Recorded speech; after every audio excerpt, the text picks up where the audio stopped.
പ്രിയപ്പെട്ടവരെ, ഇന്നിൻ്റെ കൂടെ ഫെനിയ ജബീൻ. ഈ വർഷത്തെ 2024 നീറ്റിൽ 705 സ്കോറും 918 ഓൾ ഇന്ത്യ റാങ്കും വാങ്ങി തൻ്റെ കഴിവ് തെളിയിച്ച കുട്ടിയാണ് ഫെനിയ. ഫെനിയയും ഉപ്പയും എൻ്റെ കൂടെയുണ്ട്. ഫെനിയ അനുഭവങ്ങൾ നിങ്ങളുമായി പങ്കുവെക്കും. ഹലോ, ഞാൻ ഫെനിയ ജബീൻ. എനിക്ക് ഈ 2024 നീറ്റിൽ 705 ആണ് മാർക്ക് വന്നത്. അതിൽ ഭയങ്കര സന്തോഷമുണ്ട്. അത് അറിയിക്കാൻ വേണ്ടിയിട്ടാണ് ഇങ്ങോട്ട് വന്നത്.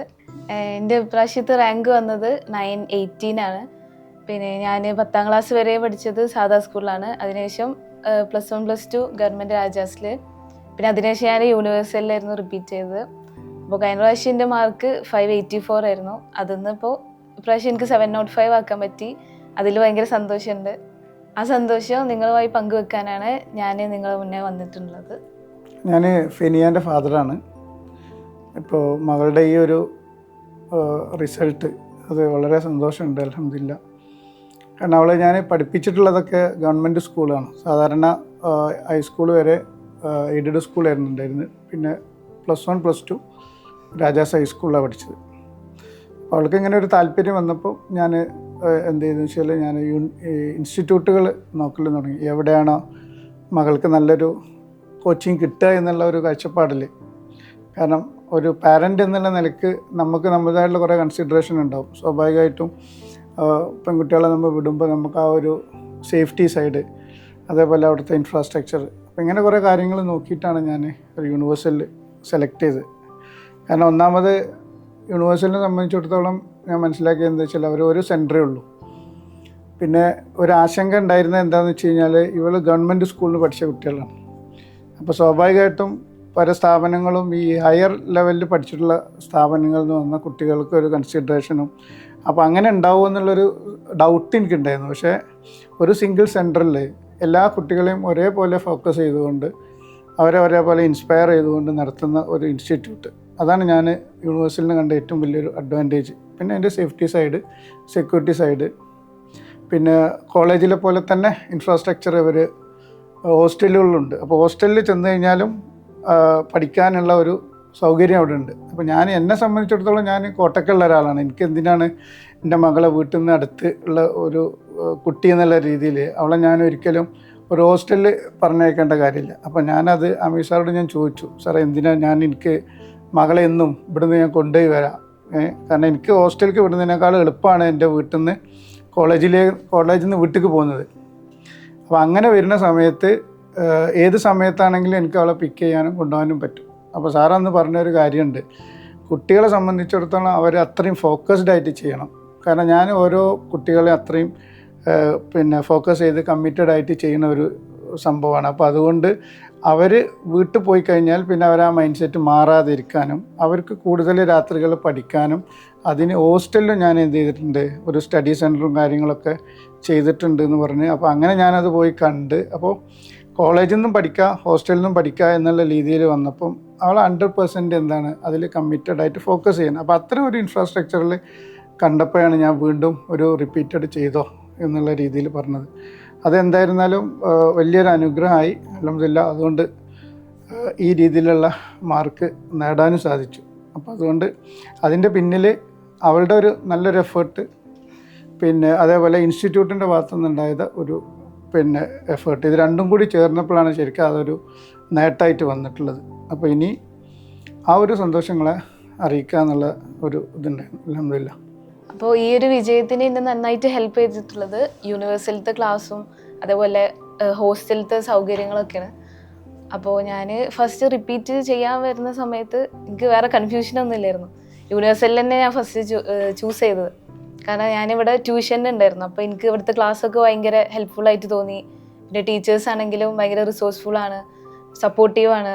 അപ്പോൾ അതൊക്കെ നന്നായിട്ട് ഹെൽപ്പ് ചെയ്തിട്ടുണ്ടായതുകൊണ്ടാണ് ഞാൻ പിന്നെ റിപ്പീറ്റിനും ഫസ്റ്റ് യൂണിവേഴ്സിറ്റിയിലും ചൂസ് ചെയ്തത്. പിന്നെ ഇവിടുത്തെ ഹോസ്റ്റൽ പറയുകയാണെങ്കിൽ ഭയങ്കര ടൈമിംഗ് ഒക്കെ നന്നായിട്ട് ഹെൽപ്പ് ചെയ്തിരുന്നു. കാരണം നമ്മളിപ്പോൾ രാവിലെ നീക്കണ മുതൽ രാത്രി കിടക്കണ വരെയുള്ള ടൈമിംഗ് ഒക്കെ നമ്മൾ പഠനത്തിന് വേണ്ടിയിട്ട് യൂട്ടിലൈസ് ചെയ്യാൻ വേണ്ടിയിട്ട് പറ്റിയിട്ടുണ്ട്. നമുക്ക് സ്റ്റഡി ഹാൾ സിസ്റ്റമാണുള്ളത്. അപ്പോൾ നമ്മൾ എല്ലാവരും കൂടെ ഇരുന്ന് പഠിക്കുമ്പോൾ തന്നെ നമ്മൾ ഒറ്റയ്ക്കിരുന്ന് പഠിക്കുമ്പോഴുള്ള നല്ല നല്ല ഡിഫറൻസ് ഉണ്ട്. കാരണം ഒറ്റയ്ക്ക് ഇരിക്കുകയാണെന്നുണ്ടെങ്കിൽ പിന്നെ നമ്മൾ ഇങ്ങനെ പഠിക്കുകയാണെന്നുണ്ടെങ്കിൽ ചിലപ്പോൾ ഔട്ടായി പോവും, എന്തെങ്കിലുമൊക്കെ ആലോചിച്ചിരിക്കുക അങ്ങനെ. പക്ഷേ സ്റ്റഡി ഹോളാകുമ്പോൾ നമ്മൾ ഫ്രണ്ട്സിൻ്റെ കൂടെ ഇരുന്ന് പഠിക്കാനല്ലോ, അപ്പോൾ എല്ലാവരും പഠിക്കുമ്പോൾ അതിൻ്റെ കൂടെ ഇങ്ങനെ ഇരുന്ന് പഠിക്കാൻ പറ്റും. പിന്നെ ഹോസ്റ്റലിലാണെങ്കിലും യൂണിവേഴ്സിറ്റിയിലാണെങ്കിലും ഭയങ്കര ക്ലീനാണ്. അതെനിക്ക് ഭയങ്കര ഇഷ്ടമായൊരു കാര്യമായിരുന്നു. അപ്പോൾ അതുകൊണ്ട് തന്നെ ഹോസ്റ്റലിലേക്ക് അത്രയും ക്ലീനായി കൊണ്ടെടുക്കണോണ്ട് തന്നെ നമുക്ക് ഇങ്ങനെ പുറത്ത് നിന്ന് പഠിക്കാം, അല്ലെ ഹോസ്റ്റലിൽ നിന്ന് പഠിക്കുക എന്നുള്ള പോലെ നമ്മൾ വീട്ടിൽ തന്നെ ഇരുന്ന് പഠിക്കുന്ന ഒരു ഫീലിംഗ് ആയിരുന്നു ഉണ്ടായിരുന്നത്. പിന്നെ യൂണിവേഴ്സിറ്റിയിൽ എക്സാംസ് ഒക്കെ കുറേ എക്സാം നടത്തി നമുക്ക് ഒരു ഡിസംബർ സമയത്ത് തന്നെ പോർഷൻസ് ഒക്കെ കഴിഞ്ഞിരുന്നു. പിന്നെ ഫുൾ എക്സാംസ് ആയിരുന്നു, കുറേ സീരീസ് നടത്തി. നമുക്ക് ക്ലാസ് നടന്നുകൊണ്ടിരിക്കുമ്പോഴും പിന്നെ അത് കഴിഞ്ഞിട്ടും കുറേ സീരീസ് നടത്തി. അപ്പോൾ ഞങ്ങൾക്ക് മെഡിക്കൽ സ്റ്റുഡൻസ് ആണെങ്കിലും ഞങ്ങൾക്ക് ജെഇൻ്റെ എക്സാംസ് ഉണ്ടായിരുന്നു.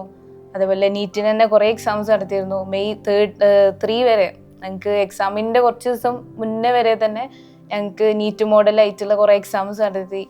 അതൊക്കെ നല്ല ഹെൽപ്പ് ചെയ്തിട്ടുണ്ട് മാർക്ക് ഇമ്പ്രൂവ് ചെയ്യാൻ. ആ ഒരു 584 ഇപ്പോൾ 705 വരെ എത്താൻ നന്നായിട്ട് ഹെൽപ്പ് ചെയ്തിട്ടുണ്ട്. ഞങ്ങൾ ഫ്രണ്ട്സ് തമ്മിൽ നല്ലൊരു കൂട്ടായ്മയായിരുന്നു ഉണ്ടായിരുന്നത്. അപ്പോൾ നമുക്ക് എക്സാംസ് ഒക്കെ കഴിഞ്ഞിട്ട് ഞങ്ങൾക്ക് ഇങ്ങനെ ഡിസ്കഷൻ്റെ ടൈം കിട്ടും. അപ്പോൾ ഞങ്ങൾ എല്ലാ ക്വസ്റ്റ്യനും ഇപ്പം കുഞ്ഞു ഡൗട്ടാണെന്നുണ്ടെങ്കിലും ഒന്നും വിടാതെ ഞങ്ങൾ എല്ലാവരും കൂടെ ഒരുമിച്ചിരുന്നിട്ട് ആ പോർഷൻസ് ഒക്കെ കംപ്ലീറ്റ് ചെയ്യും. അപ്പോൾ അതൊക്കെ നല്ല ഹെൽപ്ഫുള്ളാണ്. കാരണം നമുക്കിപ്പോൾ ഒരു ക്വസ്റ്റ്യൻ വന്നാൽ തന്നെ ചിലപ്പോൾ അതിലുള്ള ഒരു ഡൗട്ടായിരിക്കും വേറൊരു ക്വസ്റ്റ്യനായി വരാം. അപ്പോൾ നമ്മൾ ആ ഒരു ഡൗട്ട് ക്ലിയർ ചെയ്തില്ല എന്നുണ്ടെങ്കിൽ പിന്നെ വേറെ ക്വസ്റ്റ്യനൊക്കെ അങ്ങനെ പോയി പോകും. അപ്പോൾ അതൊന്നും ഇല്ലാതെ ഇരിക്കാൻ നല്ലതായിരുന്നു.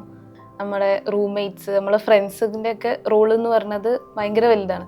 കാരണം ഇവിടെ നമ്മൾ യൂണിവേഴ്സിറ്റിയിലെ ഹൈലൈറ്റ് എന്ന് പറയുന്നത് തന്നെ അതാണ്. നമ്മൾ സ്റ്റുഡൻസ് തമ്മിൽ ആരും അങ്ങനെ എൻവിയസ് അല്ല. അതായത് നമ്മൾ എപ്പോഴും നല്ല ഹെൽപ്പ് ചെയ്യും. ഇപ്പോൾ ഞാൻ രാവിലെ നീക്കണതാണെങ്കിൽ തന്നെ എനിക്ക് പെട്ടെന്ന് ഞാൻ ഉറങ്ങി കഴിഞ്ഞാൽ പിന്നെ നീക്കാൻ കുറച്ച് പണിയാണ്. അപ്പോൾ ആ ഒരു രാവിലെ എന്നെ വിളിച്ചിരുന്നൊക്കെ എൻ്റെ ഫ്രണ്ട്സാണ്. അപ്പോൾ അതിനൊക്കെ ഭയങ്കര താങ്ക്ഫുള്ളാണ്. പിന്നെ ഇവിടെ നമ്മൾ ഹോസ്റ്റലിലാണെങ്കിലും സാറ് ഇടയ്ക്ക് വരും, സാറ് വിസിറ്റ് ചെയ്യും. അപ്പോൾ നമുക്ക് ഇങ്ങനെ കുറേ കാര്യങ്ങളൊക്കെ പറഞ്ഞുതരും. ഇപ്പോൾ സ്റ്റഡീസിൻ്റെ കാര്യമല്ല, നമുക്ക് നമ്മുടെ ജീവിതത്തിൽ നമ്മൾ വേണ്ടിയ കാര്യം, നമ്മുടെ സ്വഭാവത്തിലാണെങ്കിലും ഒക്കെ നമുക്ക് വേണ്ടിയ കാര്യങ്ങളൊക്കെ സാറ് പറഞ്ഞുതരും. അപ്പോൾ അതൊക്കെ ക്യാരക്ടർ, നമ്മളെ ബിഹേവിയർ, ഇപ്പോൾ സോഷ്യലാണെങ്കിലും വീട്ടിൽ അങ്ങനെയൊക്കെ ആയിട്ടും നമ്മളെ പേഴ്സണാലിറ്റി ചേഞ്ച് ചെയ്യാൻ നന്നായിട്ട് ഹെൽപ്പ് ചെയ്തിട്ടുണ്ട്. അപ്പോൾ എനിക്കതിനോട് കൂട്ടിച്ചേർത്ത് പറയാനുള്ള വേറൊരു കാര്യം എന്ന് പറഞ്ഞു കഴിഞ്ഞാൽ, ഇപ്പോൾ ഒരു മാർക്ക് സ്കോർ ചെയ്യുക എന്നുള്ളത് ഇപ്പോൾ എല്ലാവരും ഒരു കാര്യം തന്നെയാണ്. പക്ഷേ അതിനപ്പുറത്തേക്ക് ഒരു ഇവളിൽ വന്നൊരു മാറ്റം, ആ ഒരു ട്രാൻസ്ഫോർമേഷൻ എന്ന് പറഞ്ഞു കഴിഞ്ഞാൽ, അത് പൊതുവെ വളരെ എന്താ പറയുക, അത്രയൊന്നും സംസാരിക്കാത്ത ഒരു കുട്ടി അങ്ങനെ ഒരു ഇതിലായിരുന്നു. പക്ഷെ അതിൽ നിന്നൊക്കെ വലിയ മാറ്റം വന്നു. അപ്പോൾ പ്രത്യേകിച്ച് അതിൽ വന്നൊരു വലിയൊരു ട്രാൻസ്ഫോർമേഷൻ എന്ന് ഞാൻ പറയാൻ കാരണം എന്താണെന്ന് വെച്ച് കഴിഞ്ഞാൽ, അവൾ ഇപ്പോൾ മുമ്പ് അത്ര ഒരു ഇതല്ല, ഒരു ലേസിയൊക്കെ ആയിട്ട് കുറച്ചൊക്കെ ഇതുണ്ടാവും പറയാലോ. പക്ഷേ നമ്മളെ സംബന്ധിച്ചിടത്തോളം ഇപ്പോൾ ഞാൻ കണ്ടൊരു മാറ്റം, ഇപ്പോൾ ഹോസ്റ്റലിന് വന്നപ്പോൾ കുറച്ച് ദിവസങ്ങളായിട്ടുള്ളൂ. പക്ഷേ എന്നാലും വീട്ടിൽ അവൾ വന്നിട്ടുള്ളൊരു മാറ്റം എന്ന് പറഞ്ഞു കഴിഞ്ഞാൽ, ഈ എന്താ പറയുക, എല്ലാം വളരെ ക്ലിയർ ആയിട്ട് വെക്കും, എല്ലാം നീറ്റാക്കി വിട്ടു. ഇപ്പോൾ ഞാനൊക്കെ പൊതുവേ കുറച്ചൊരു ലേസി ആയിട്ട് അങ്ങനെ ഒരു ഇത് ചെയ്യാത്തൊരു മനുഷ്യനാണ്. അപ്പോൾ വീട്ടിലൊക്കെ ആണെങ്കിലും ഇപ്പോൾ അവർ ആ ഹോസ്റ്റലിൽ കീപ്പ് ചെയ്യുന്ന അതേപോലെ തന്നെ ബെഡും ബെഡ്ഷീറ്റ് കാര്യങ്ങളൊക്കെ വളരെ നീറ്റാക്കി, അങ്ങനെ ഒരു സംഗതി ഞാൻ അവിടെ കണ്ട്. അപ്പോൾ ഒരു ട്രാൻസ്ഫോർമേഷൻ സത്യത്തിൽ അവരുണ്ടാക്കി തന്നിട്ടുണ്ട്. അത് എനിക്ക് തോന്നുന്നു അത് യൂണിവേഴ്സിറ്റിൻ്റെ ആ ഒരു അവിടെ ഡെവലപ്പായ ഒരു കൾച്ചറാണ്. അപ്പോൾ നമുക്ക് നല്ലൊരു സ്റ്റുഡൻ്റ് എല്ലാവരും മകൾ എന്ന് തന്നെ പറയാൻ പറ്റുന്ന രീതിയിൽ പഠനത്തിൽ അപ്പുറത്തേക്ക് പേഴ്സണലി വന്ന ആ ഒരു ഗ്രോത്തും കൂടെ ഞാൻ ഈ സമയം എടുത്ത് പറയാൻ ആഗ്രഹിക്കുന്നു. അപ്പോൾ ഞാൻ കൺക്ലൂഡ് ചെയ്ത് പറയുകയാണെന്നുണ്ടെങ്കിൽ, യൂണിവേഴ്സിറ്റിയിൽ ഇപ്പോൾ ഇൻഫ്രാസ്ട്രക്ചർ ആണെങ്കിലും ഫാക്കൽറ്റി വൈസ് ആണെങ്കിലും ക്ലെൻലിനെസ്, അതേപോലെ ഷെഡ്യൂള് എല്ലാം ഭയങ്കര സിസ്റ്റമാറ്റിക് ആണ്. ഇപ്പോൾ ഈ 2024 നീറ്റിൽ ഇപ്പോൾ കട്ട് ഓഫ് കുറച്ച് കൂടിയല്ലോ. അപ്പോൾ അതുകൊണ്ട് ഇപ്പോൾ മാർക്ക് ആ ഒരു കട്ട് ഓഫിൻ്റെ അടുത്തെത്താതെ എന്താണ് സങ്കടപ്പെട്ട് നിൽക്കണവരുണ്ടെന്നുണ്ടെങ്കിൽ എന്തായാലും ഞാൻ 100% യൂണിവേഴ്സിറ്റിനെ സജസ്റ്റ് ചെയ്യും. കാരണം എൻ്റെ ഒരു എക്സ്പീരിയൻസ് വെച്ചിട്ടാണ് ഞാൻ പറയുന്നത്, അത് നിങ്ങൾക്ക് നല്ല ഹെൽപ്ഫുള്ളാണ്. ഇപ്പോൾ കഴിഞ്ഞ പ്രാവശ്യത്തെ മകളുടെ റിസൾട്ട് 584 മാർക്കായിരുന്നു. അപ്പോൾ ആ സമയത്ത് എൻ്റെ മനസ്സിലുണ്ടായിരുന്നത് ഇനിയൊരു റിപ്പീറ്റ് ചെയ്യണ്ട, ഏതെങ്കിലും സെൽഫ് ഫൈനാൻസിൽ ഏതെങ്കിലും കോളേജിലോ അല്ലെങ്കിൽ മറ്റേതെങ്കിലും കോഴ്സിന് വിടാം എന്നുള്ളൊരു നിലപാടിലായിരുന്നു ഞാൻ എടുത്തിരുന്നത്. അപ്പോൾ ആ കാര്യം ഞാൻ അമീർ സാറോട് സംസാരിച്ചപ്പോൾ സാർ എന്ത് ചെയ്തു, അത് വേണ്ട, ഒരിക്കലും അത് ചെയ്യരുത്. കാരണം അവൾക്ക് എന്തായിരുന്നാലും ഒരു പ്രാവശ്യം കൂടെ റിപ്പീറ്റ് ചെയ്യുകയാണെങ്കിൽ അവൾക്ക് ജിമ്മറിലോ അല്ലെങ്കിൽ മറ്റ് ഹയർ ഇൻസ്റ്റിറ്റ്യൂട്ടിൽ കിട്ടാനുള്ള സാധ്യത ഉണ്ട്, കിട്ടുമെന്ന ഒരു കോൺഫിഡൻസ് ഞങ്ങൾക്ക് തന്നുകൊണ്ടാണ് ഞാൻ വീണ്ടും അവളെ കൊണ്ട് റിപ്പീറ്റ് ചെയ്യിച്ചതും ഇവിടെ വീണ്ടും ജോയിൻ ചെയ്യിപ്പിച്ചതും. അപ്പോൾ അതെന്തായിരുന്നാലും നല്ലൊരു റിസൾട്ടിലേക്ക് എത്തി. അപ്പോൾ അത് അൽഹംദുലില്ലാ. അതേപോലെ ഞാൻ ഈ വർഷം അവളെ ഈ ജിമ്മറിലോ അല്ലെങ്കിൽ കോഴിക്കോട് മെഡിക്കൽ കോളേജാണ് ഞാൻ ഉദ്ദേശിക്കുന്നത്, ആഗ്രഹിക്കുന്നതും. അപ്പോൾ അവിടെ കിട്ടാൻ വേണ്ടിയിട്ട് അപ്പോൾ നിങ്ങളെല്ലാവരും പ്രാർത്ഥനയിൽ ഉൾപ്പെടുത്തണം. അതേപോലെ മക്കളുടെ ആണെങ്കിലും ഇപ്പോൾ മാർക്ക് കുറഞ്ഞ കുട്ടികളുണ്ടാവും, ചിലപ്പോൾ എന്തെങ്കിലും സാഹചര്യം കൊണ്ട് അങ്ങനെ കുറഞ്ഞിട്ടുണ്ടാവും. പക്ഷെ അത് നോക്കണ്ട. അപ്പോൾ നിങ്ങളൊന്ന് കോൺഫിഡൻസ് കൊടുത്ത് നമ്മളെ മക്കളെ വീണ്ടും നല്ല രീതിയിൽ അവരുടെ ഉദ്ദേശിക്കുന്ന ആഗ്രഹം പോലെ എത്താനുള്ള ഒരു ശ്രമത്തിൽ നിങ്ങൾ എത്തിക്കണം. ഇതാണ് എനിക്ക് പറയാനുള്ളത്. Thank you.